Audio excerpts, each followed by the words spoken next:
Hello and welcome to Issue 4 at PNN. In today's issue, I interviewed Miss Ebert.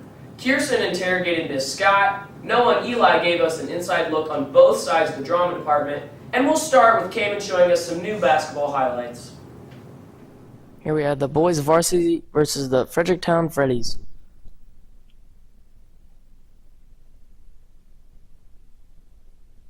Here we have Mason White with a deep three-pointer.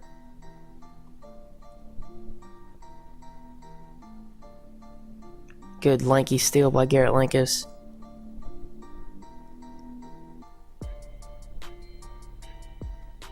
Also played by Danny and Avery. Trey with the steal.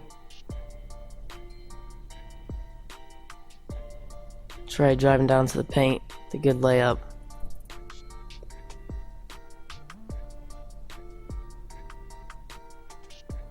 Danny followed to pull it from the top of the key. Good hit by Danny. Trap in the corner, he gets it out. Chief decides to pull it from the top of the key. It's also a good hit. Logan Dobkin with the steal. Pass up to me.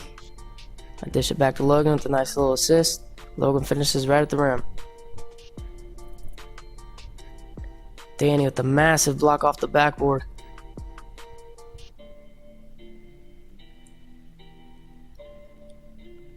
Garrett Linkus wants another one. Pulls up. Bang, and he gets it.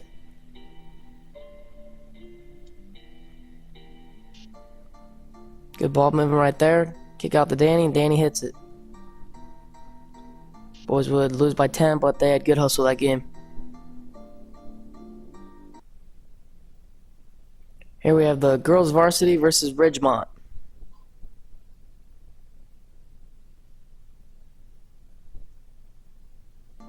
Right off the bat, we have a pass down the Hannah with a good finish. Should have been an and one. Pass to Taylor. Hannah with another good finish. Hannah just wants the ball. Another good move. And one.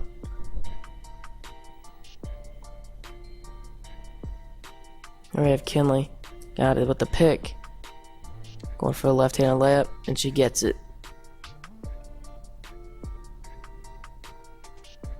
Good ball movement. Pass down to Beth Hardwick, and she finishes with her right hand. Pass down to Hannah. Of course she gets that. Good finish by Hannah. There's Casey Berkey. Nice left-handed post move. Ball movement. Paige Klinger driving it in. There's Kinley with a nice little floater. If you're in the building, could you please hold extension 3000? There's a steal by Dana Berkey. Pass to Kinley. Good finish right there. Hannah with the hustle play. The good finish. The girls would end up smoking Ridgemont. A couple weeks ago, I talked to Miss Ebert about the new History Club. Let's see how that went. Why did you want to start History Club? The reason I wanted to start History Club is this summer I went on a trip with Profe with Spanish Club to Spain, and I thought that it would be a good time if I could get a club going that could go and see some historical places. And we had a history club probably about 5 years ago, and it kind of fizzled out. I thought this would probably be a good time to bring it back. What type of person would want to join History Club? Anybody's welcome to join History Club. Obviously, you want to have an interest in history. A couple months ago, we did a dinner and a movie night, and we watched a video about the process to bring soldiers home when they pass away during war. We're also hoping to go on a field trip at some point this second semester, visit some historical places here in Ohio. We're also gonna go on a trip to London, Paris, and Barcelona in June 2020. So we do a variety of things to meet a lot of people's interests. Could you tell me a little more about the trip you're planning? We are going to be going to London, Paris, and Barcelona in June 2020, and that's open to all high schoolers here at Cardington. Profe and I are joining forces. It's a Spanish club and history club combined trip, and our goal for the trip is to allow students to see different places in the world and to learn about the culture and the history of those 3 really famous cities. Okay, so give me a little bit about your background. Well, I've been teaching math, high school math, for the last 5 years now.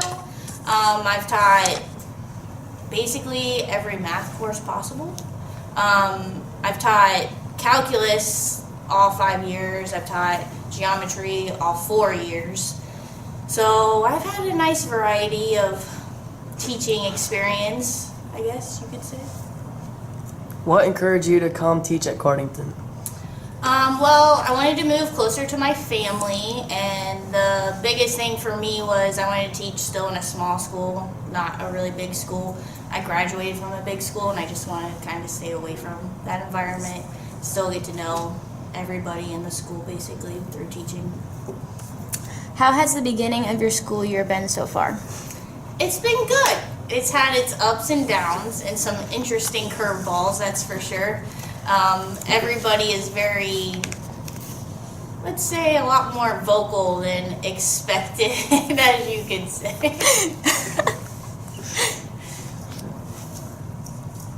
Did you always want to be a teacher, or did you have something else in mind? Well, in the beginning, when I was in high school, I wanted to be a math teacher. But then when I got into college, I decided I wanted to be an accountant. So I did that. And then I changed my major 6 times before I actually graduated college. So it was a battle. But when I graduated college, I went into accounting. And then I did a year of that, didn't really like it. So I did computer programming for a year. And then when I was teaching people how to use the program, I realized that I really liked teaching, and I was already coaching volleyball, so I just figured a high school math teacher is what I would really enjoy. So I went back to school, and here I am. Are there any school sports you help with or plan on helping with throughout the year? Sports-wise, I am the JV/assistant varsity volleyball coach, and then I think I'm going to help with softball, but we will see. Are there any clubs throughout the school you help with or plan on helping with? I just plan on doing junior class. Prom is enough work for me, so just that. What are some of your hobbies? Well, I used to have a lot of hobbies, and then I had a child, and that whole aspect changed of having hobbies. So really, I play volleyball. I play in a league, a co-ed league and an all-girls league. And then I also play with my son as much as possible. So it's really my basic hobby.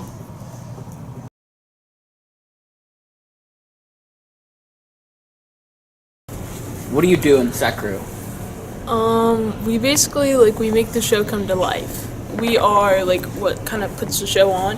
We make the set, we, paint a lot of it, we move things around when they need moved. When there's a whole set change, it takes about 8 of us, sometimes if we have a really big set. And it's a lot, you have to make sure the cues are on time. You got to make sure that you have all the right props in the right place, because we have to make sure all the actors have their props. We are always, one of us is usually on a headset talking up to the tech and the light people. We're making sure the actors are okay to go on. We're always helping them, calming them down. There's a lot that goes into being a set crew person, and a lot of people don't know that, and the actors sometimes don't even know that, but... What do the tech people do? The tech people are in charge of lights and sound. I am student tech director. I make sure that they are doing their job. I make sure everything's running. Without them, the show would be just as boring as without the set crew. So without lights or sound, it would be kind of just people just walking around in the dark, basically just talking. What I do, as like I said, I'm student tech director, I make sure that the show gets run. Without me, the show doesn't move. I also make sure our set crew doesn't fight. Not gonna lie, last performance we did have a couple of problems, but it got solved because of our tech officer and student tech director. The tech is a very big, important role, as I already said. There's not much we do. I mean, everything's run on two things now.